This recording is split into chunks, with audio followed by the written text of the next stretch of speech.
Alors, comment savoir si l'enfant fait face à du stress, de l'anxiété ou de l'angoisse? Est-ce qu'il y a une différence? Alors oui, clairement, il y a une différence et c'est notamment en termes d'intensité. Je vous explique. Alors, déjà, la peur. Si on parle de la peur, c'est une émotion normale, c'est une réaction normale de notre corps face à un danger et la plupart du temps face à un danger réel. En ce qui concerne le stress et l'anxiété, ce sont aussi des émotions normales en réponse à une impression de danger, c'est-à-dire qu'on va anticiper le danger.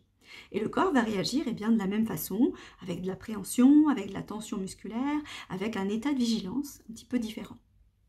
Mais voilà, il ne faut pas s'inquiéter, le stress ou l'anxiété, ce n'est pas simplement réservé aux adultes, les enfants peuvent être aussi stressés et anxieux, et puis c'est normal dans le développement d'un enfant, parce que grandir, ça implique de se confronter à des situations nouvelles, à de la nouveauté, et donc à du stress. Donc, il faut savoir que le stress, l'anxiété, c'est normal à certains stades du développement de l'enfant, et que ça peut jouer aussi un rôle de protection.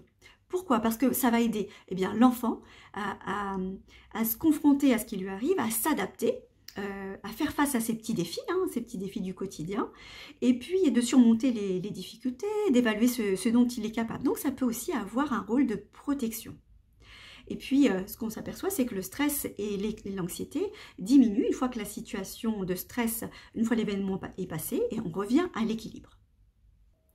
Lorsque l'anxiété elle devient persistante, lorsqu'elle est intense, lorsqu'elle prend de l'ampleur dans la vie de l'enfant, c'est-à-dire que ça lui donne un sentiment d'insécurité qui est souvent présent, eh bien là on peut dire que l'enfant fait face à une anxiété problématique et sûrement à des troubles anxieux. Donc là c'est important de l'emmener consulter un médecin, son pédiatre, un pédopsie, parce que là il est important de l'aider à faire face et à trouver des solutions pour mieux profiter de sa vie.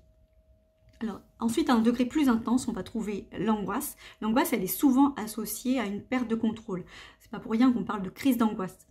Il y a un mal-être qui n'est pas toujours facile à exprimer dans l'angoisse, mais en tout cas, le corps le ressent bien. Et souvent, il y a une gêne respiratoire, il y a des palpitations, il y a de la nausée, il y a des sensations de boule au ventre, boule dans la gorge. Donc, voilà, ce sont des informations, des sensations qui sont très liées au système émotionnel.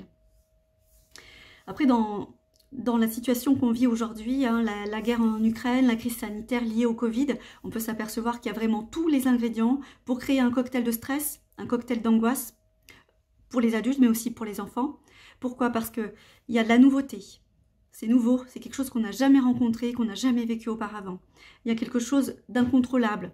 On n'a pas de contrôle sur la situation et puis c'est imprévisible également. C'est inattendu, on ne sait pas comment comment les choses vont évoluer.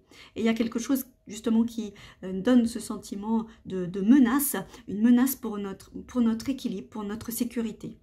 Donc plus il y a d'ingrédients et plus la situation peut être stressante.